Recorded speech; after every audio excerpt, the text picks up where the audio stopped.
Let's review Pesachim Daf Kuf Gimel. The Gemara starts discussing the order of the Kiddush and Havdalah when Motzoi Shabbos is Yom Tov. And there's 7 different shittas. The main issues discussed are first, should Kiddush be first because we don't want to make it look like we're trying to run away from Shabbos? Or should Havdalah be first because when you're saying goodbye to a king, you first see him completely off on his way before you divert your attention to greet the minister that's coming. And Shabbos is like a king compared to Yom Tov, which is compared to the minister. Then the next shaila is, at what point you make the Boyer Priyagofen. There's one shita who holds that it should be before everything, because Tadir, V'she'ene Tadir, Tadir Kaidem, and the other shita holds it should be in between the Kiddush and the Havdalah to make a hefsek, and then there's a shita who holds it has to be right near the Havdalah all the time, because Havdalah is dafka al hayayin, while Kiddush can also be al pas. As far as where the ner should go, there's one shita who holds the ner should be all the way in front, because that's the first thing you see when you walk into the room. The ner is what you benefit from first. Otherwise, there's a shita who holds that it should be the same order as regular Havdalah, which is first yayin, and then the ner, and then the Birchas Havdalah. And then there are shittas who holds that it should be before the yayin, and the yayin should be directly near the Havdalah, because we want the yayin to be right near the Havdalah to show that the wine is coming for the Havdalah, which could only be al hayayin and not al hapas. The Gemara says l'maskana that we paskin like Rava that yak nahaz yayin kiddush ner Havdalah zman. As far as the Birchas HaBesamim, the Rashbam tells us that the reason why we make a bracha on Besamim is because it's to make us feel better now that we're losing our Neshama Yisera. But since Yom Tov also has a Neshama Yisera, there's no need to make a Boyer Mini Besamim going into Yom Tov. Tosfos asks, based on that, we should always make a Boyer Mini Besamim on Mitzvah Yom Tov. So Tosfos says, in fact, there is no Neshama Yisera on Yom Tov. The reason why we don't make a Boyer Mini Besamim, Matzah Shabbos, that goes into Yom Tov, is because it's not a total letdown. It's not a drastic letdown, because we still have this Simcha and the Einig of Yom Tov, which gradually goes down, and therefore Matzah Yom Tov, being that we're sort of ramping things down, we don't need the Besamim even on Matzah Yom Tov. The Gemara tells us a story about Rav Huna Bar Yehuda, who came to Rava's house, and they brought him Boyer Mari'esh and Boyer Mini Besamim. They brought him Besamim and fire. And Rava first made the bracha on Besamim. And Rav Huna challenged Rava because the Brisa that he quotes seems to say that both Besham and Besil hold you always make the Boyer Mari'esh first. So Rava answered that I hold like Rabbi Yehuda's version of the machlokes between Besham and Besil, and in Rabbi Yehuda's version, Besil says that the bracha of Besamim comes first, and Rabbi Yochanan paskins like that, and in fact, that is our minig nowadays as well.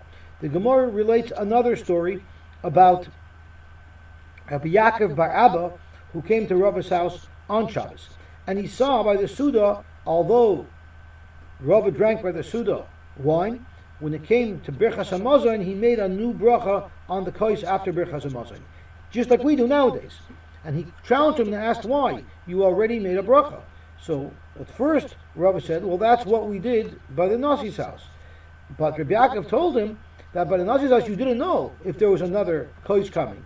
So every kos you were Mesiach Tas. But here, you know you're going to have that kos of Birchas HaMazon. So why do you need to make a new bracha?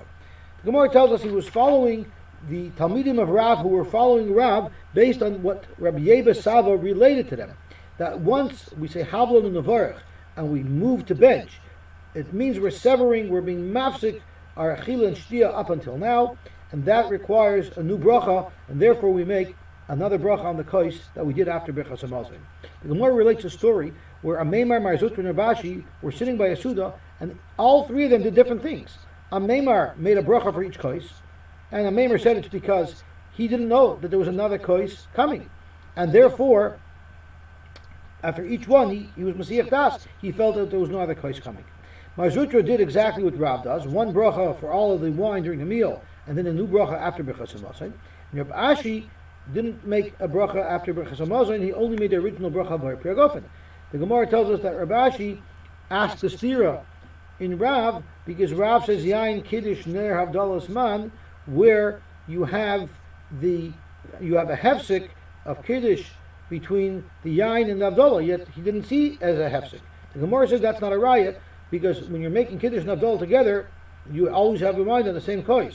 Birchas Hamazon, you're formally stopping your achila and shtia up until that point, and therefore it would require a new bracha, which in fact is what our minhag is to follow the shita of Rav. The Gemara tells us that later on in the day, when Rabbi Yaakov was at Rav's house, later on in the day, when it came to Havdalah, he saw that although there was a candle lit, the shamus went and lit up a big candle. So he asked Rava why. If there was a candle lit, why did he light up a big candle? So Rava said, I didn't tell him to. He did it on his own. So Rabbi Yaakov said he wouldn't have done it on his own had you not told him to, had he not known that was your will. So Rava said, we all know that it's a mitzvah min amufchur always to light, to make birchas bari mari'esh on an avuka, and that's why he did it. Then in the bracha of Havdalah, he made the bracha like we do, and he detailed 4 Havdalahs: Hamavdu ben Kodesh l'choil, ben Or l'choshech, ben Yisol la'amim, ben Yom Shvi l'sheish shemei ha'maseh. So Rabbi Yaakov questioned him that Rabbi Yehuda said you only have to say one chiluk of Hamavdu ben Kodesh l'choil. So Rabbi answered that I was following the brisa that was quoted by Rabbi Lezer and Rabbi Oishia that says that hapoiches, actually it wasn't a brisa, it was a member that was said over, that hapoiches lo yivchos megimel, you should have either 3 havdalas or 7 havdalas. So Rabbi Yaakov challenged him, you had 4 havdalas. So he answered that the last thing that I said, wasn't part of the list. That was the chasima, the bracha, as I was leading into the end of the bracha, that's part of the chasima. Because in fact there's a machloikis if you're supposed to say me'ein hascholos habracha by the chasima or me'ein chasimas habracha by the chasima. On the regular Havdalah, it's always the same. It's b'yoyim hashvil sheish shemei ha'maisa. So that's why I said it as part of the chasima of the bracha, but it was not really one of the items in the list. I'm really only listing 3. However, there would be an afkamina when we do the Havdalah between Shabbos and Yom Tov, and we say Hamavdal ben Kodesh l'Kodesh. There, if you hold, you have to do Ka'ina Chasima. You have to add in all the way at the end of the bracha ben Kedushas Shabbos l'Kedushas Yom Tov Hivdalta, which is me'ein the Chasima of Hamavdal ben Kodesh l'Kodesh. But if you're only supposed to do me'ein hapsicha, then you wouldn't have to add in those words Hamavdal ben Kodesh. You wouldn't have to add in the words ben Kedushas Shabbos l'Kedushas Yom Tov before the final bracha of Hamavdal ben Kodesh l'Kodesh.